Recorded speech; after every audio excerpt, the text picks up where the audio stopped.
వృశ్చిక రాశి వారికి ఈ వారం కనుక చూసుకున్నట్లయితే గత వారం కన్నా ఈ వారం వృశ్చిక రాశి వారికి బాగా అని చెప్పుకోవచ్చు.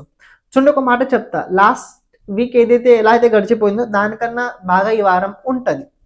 కానీ ఒక విషయం తెలుసుకోండి, ఏది జరిగినా ఎలా జరిగినా అది నా మంచి కోసం జరిగిందని అనుకొని ఉండండి, ఇంకా బాగుంటుంది. మీరు అలా కాకుండా దాని విరుద్ధంగా ఏదైనా పని చేయడం కనుక మీరు వెళ్ళినట్లయితే అవి ఇంకా చాలా విరుద్ధంగా జరిగి తీరుతాయి. సో దాని పట్ల ఎక్కువ హోప్స్ పెట్టుకోకుండా, చేస్తున్న పని పట్ల ఎక్కువ హోప్స్ పెట్టుకోకుండా రిజల్ట్ బాగానే వచ్చుద్ది, ఈ కాన్ఫిడెన్స్ తోటి ఉండి మీరు పని చేయండి, బాగుంటుంది. శుక్రవారం గురువారం రోజు ప్రత్యేకంగా ఏంటంటే కొన్ని విషయాల లోపల హడావిడి ఎక్కువ జరగబోతుంది. శుక్రవారం అలాగే గురువారం రోజు కొద్దిగా ఏంటంటే ఉన్న వస్తువులు దగ్గర నుంచి దూరం పోయే అవకాశం ఉండబోతుంది. ఖర్చులు ఎక్కువ కావచ్చు, సంథింగ్ రీజన్స్ ఏమైనా కావచ్చు. ఆ 2 రోజులు ఏదైతే టైం ఉందో కొద్దిగా అంత అనుకూలంగా మీకు లేకపోవడం వల్ల కొద్ది మనస్తాపం పెరగబోతుంది. శనివారం రోజు మీకోసం బాగుంటుంది. అని శనివారం రోజు ఒక విషయం ఏంటంటే, ఇంత పూర్వం మీరు ఏవైతే సగం చేసి వదిలేశారో అది మళ్ళీ చేయడం, అది మీరు శనివారం రోజు అయితే మొదలు పెట్టబోతున్నారు.